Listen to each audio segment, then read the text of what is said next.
এখানে আমরা ঘোষণা পেয়ে আলহামদুলিল্লাহ আমরা সবাই চলে আসছি এমন একটি জায়গায়, যেই জায়গাটি ধানমন্ডির মধ্যে এখানে একটি পিপলিকাও ঢুকতে দেয়নি।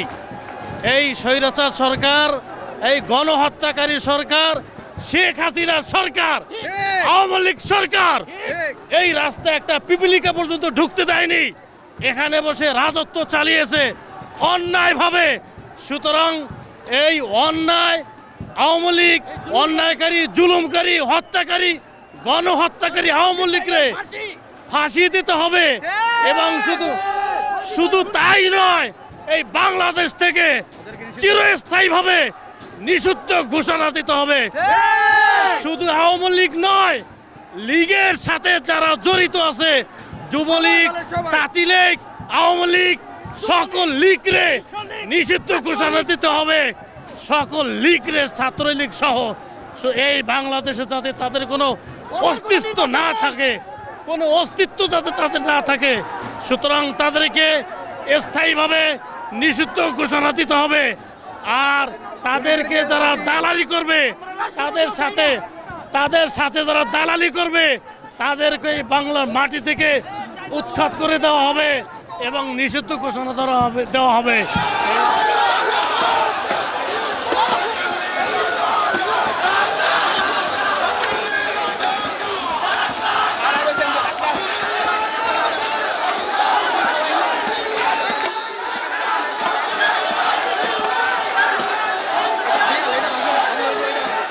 মাত্র 30% টাকায় জমির মালিক হয়ে নতুন বাংলাদেশের গড়ে তোলার স্বপ্ন দেখা বাংলা বসতি।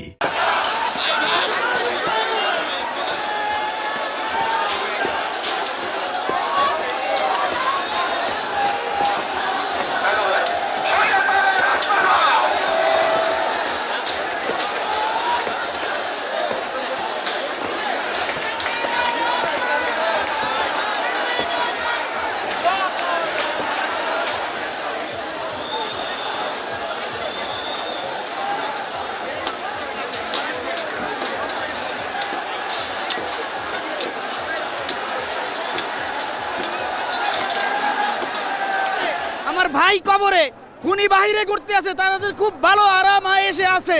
আমি চাই তাদেরকে অতি সত্বর গ্রেফতার করতে। যারা বাহিরে আছে আওয়ামী লীগের, ছাত্রলীগ, যারা এই গুটি মিছিল করে, যারা লিফলেট বিতরণ করে, পুলিশ প্রশাসন কি করছে, সেনাবাহিনী কি করছে, তাদেরকে কেন অ্যারেস্ট করছে না? তাদের তো জেলে থাকা উচিত। তারা কিভাবে বাহিরে ঘুরে আমাদের ভাইদেরকে হত্যা করে। আমরা যখন দেখি আমাদের ভাইদের হত্যা করে তারা বাহিরে ঘুরতেছে, তখন আমাদের হৃদয় ব্যথা লাগে। আমি চাই সরকার অতি সত্বর সবাইকে গ্রেফতার করার জন্য। এই বলে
সকল টেলিভিশন ভাইদেরকে আহ্বান, এই স্বৈরাচারের বক্তব্য আপনারা প্রচার করবেন না। কেন করবেন না? কারণ আপনাদের ভাই, আমাদের ভাইয়েরা খুন হয়েছে এই স্বৈরাচারের হাতে। সুতরাং খুনির বক্তব্য প্রচার করা এত জরুরি কিছু না। আরো ভালো ভালো বিষয় আছে, সেগুলো প্রচার করবেন। এখন থেকে স্পষ্ট কথা, আমরা সরকারের কাছে জানতে চাই, 585 জন জামিন দিছেন, মামা হয় না ভাসুর হয়?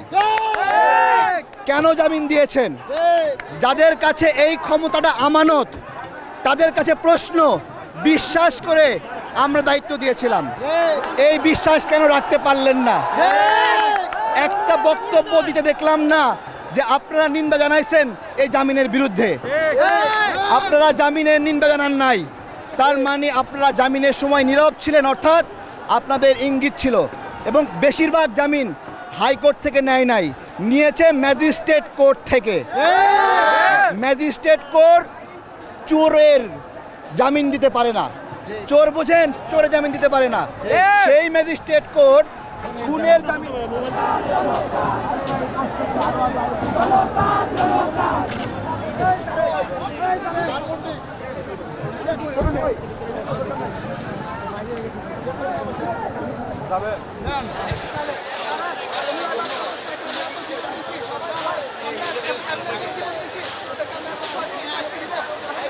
দিল্লিতে বসে স্বৈরাচার শেখ হাসিনা টেলিগ্রামে ভাষণ দিচ্ছে।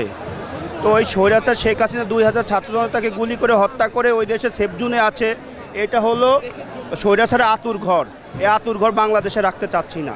ওই আতুর ঘর সে কীভাবে বসে স্বৈরাচার ওইখানে আপনার হলো ভাষণ দেয়, আর ছাত্রলীগ যুবলীগ মিছিল করে, শেখ হাসিনা আমাদের টুক করে ঢুকে বাংলাদেশে ঢুকে পড়বে, আমরাও টুক করে 32 ভাঙতে আসছি, দেখি কি করে।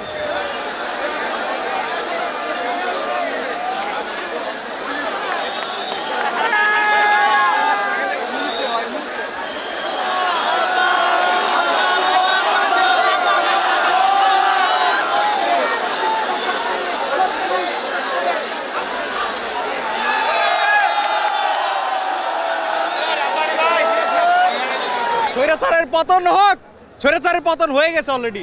ওদের যে আইকন ছিল, যেখান থেকে মূল হোতা ছিল, এই ট্যাঙ্কি ভেঙে দিবে, হ্যাঁ ট্যাঙ্কি ভেঙে দিছে অলরেডি। এই যে আমাদের এইভাবে গুলি করে আমার ফ্রেন্ডকে মেরেছে স্নাইপার দিয়ে, গুলি সব আমাদের। এই যে আপনারা আমার দেখেন, ওই স্বৈরাচারকে আমরা বাংলাদেশে থাকতে দিব, জীবন রক্ত থাকতে স্বৈরাচারকে বাংলাদেশের পুনর্জীবিত হতে দিব না। দরজা খোলা দিল্লিতে, টোটালি স্টপ, শাটডাউন, স্বৈরাচার শাটডাউন। টুক করে আমাদের দেশে ঢুকবে, টুক করে এটা ভাঙছি। আর যেখানে যেখানে স্বৈরাচার আতুর ঘর আছে ওইটাও ভাঙবে।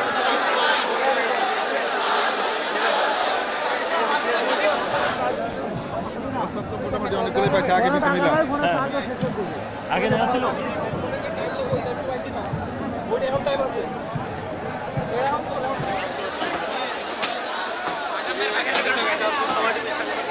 ভাই